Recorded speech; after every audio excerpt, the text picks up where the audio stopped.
anunció y ya cumple con un aumento del 3,5% en el precio de sus combustibles, lo que representa en lo que va del año un aumento del 12%. Le decimos buen día al titular de Sigma Global, al señor Juan Enrique. Buenos días, Guille. Efectivamente, como vos decís, 12%.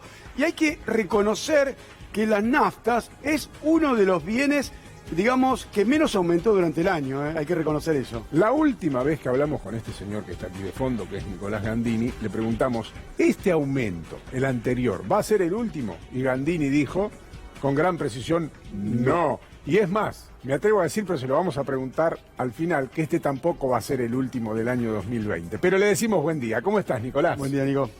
Guille, buen día, ¿cómo le va? Un placer, como siempre, hablar con ustedes. Bueno, responde a esta lógica que mencionabas cuando nos contabas lo que estaba pasando antes y lo que faltaba que suceda todavía, ¿no? Sí, totalmente. A ver, el cuadro general es que YPF necesita su caja, necesita ingresos, necesita financiamiento, justamente para poder invertir en el plan gas, que es lo que se anunció ayer, para reactivar la producción de gas. Como siempre decimos, queda lejos cuando vamos a pagar combustibles, cuando cargamos el auto con nafta, entender que con esa plata que nosotros pagamos, YPF después se da vuelta y sale a perforar pozos de petróleo, de gas, para mantener lo más fuerte posible el abastecimiento de energía, tanto de petróleo como de gas. Es toda una cadena. Lo que pasa es que nosotros como automovilistas y en centros urbanos estamos acostumbrados a ver cuánto vale el litro de nafta. Pero lo cierto es que si YPF no corre, o sea, no aumenta el precio de la nafta en línea con lo que va pasando con la inflación y con el tipo de cambio, es muy difícil que después tenga ingresos para poder invertir. Como decía Juan recién, el precio de la nafta aumentó en 2020 en 12%, hay que ver cómo queda ahora con este 3,5% promedio, pero la inflación está cómodamente arriba de 20 puntos. Entonces, de alguna forma, te diría que aumentó 5 o 6 puntos menos de lo que aumentó el índice general de precios. Nico, estaba repasando recién la cotización del petróleo en términos mundiales. El Brent está bajando, digamos, rompe la barrera de los $40 y la gente se pregunta, ¿por qué en el mundo baja el petróleo, el dólar pierde valor en el mundo y acá siempre es para arriba? Sí, es cierto eso, y cuesta mucho explicárselo a la gente porque la verdad que el indicador más concreto, más lineal es, ¿cuánto está el precio del petróleo? Está a $40, 41. Bueno, ¿por qué? Si baja, en Argentina sube el precio. Y lamentablemente lo que hay que decir es que hay indicadores propios de la macroeconomía argentina, qué pasa con la inflación, qué pasa con el tipo de cambio, qué es lo que termina traccionando. O sea, la inflación en lo que va del año, yo decía recién, está arriba de 20 puntos, Juan, vos lo tenés más claro, por ahí 22, 23 puntos, sí, y el 23. aumento de la nafta está en torno al 12, 13%. El tipo de cambio también se deprecia un 2,5, un 3% por mes, hay que ver qué pasa el resto de los meses. Entonces, YPF, cuando sale a contratar uno de los equipos de perforación gigantes, por ejemplo, que estaban de fondo, cuando ayer el presidente de la Nación anunciaba el lanzamiento del Plan Gas, este plan de estímulo para promover la inversión, ese equipo se paga en dólares. YPF no lo puede pagar en pesos porque es un equipo que lamentablemente es importado, no tenemos la capacidad tecnológica para hacerlo en la Argentina, entonces necesita recaudar dólares.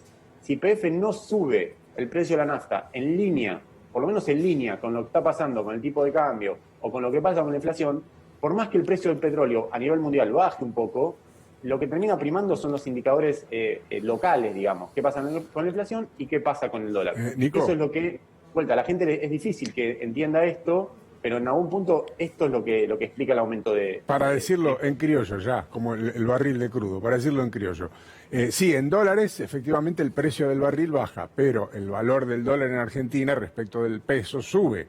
Y ahí es donde se produce esto que vos decís, que las máquinas que se necesitan para producir se compran en dólares y vos para comprar dólares necesitas más pesos, por ende el combustible que la gente lo paga en pesos tiene que salir más caro, más o menos esa sería la ecuación.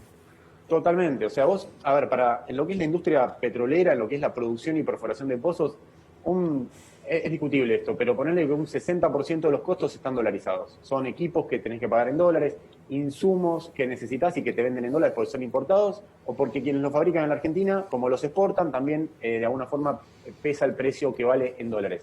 Y después tenés un 40% que está especificado, que es mano de obra, que es el sueldo de los empleados y demás. Ahora, Guille, también la semana pasada YPF firmó un acuerdo con los sindicatos petroleros para reconocerles un 16,2% pendiente de aumento que estaba de la paritaria de 2019 y comprometió una serie de bonos y cuestiones adicionales que va a ir pagando a lo largo de este año. Con lo cual, también necesita mayor caja y la realidad es que, de vuelta, si miramos el precio de los combustibles, es verdad, aumentó en agosto, aumentó en septiembre, aumentó en octubre, y probablemente también se mueva algo en noviembre y en diciembre. Yo creo que por ahí una suba más de acá a fin de año va a haber casi con seguridad. Ahora, la producción de petróleo y gas también está cayendo y eso preocupa mucho en el gobierno. Y preocupa porque la producción de gas cayó este año un 12%.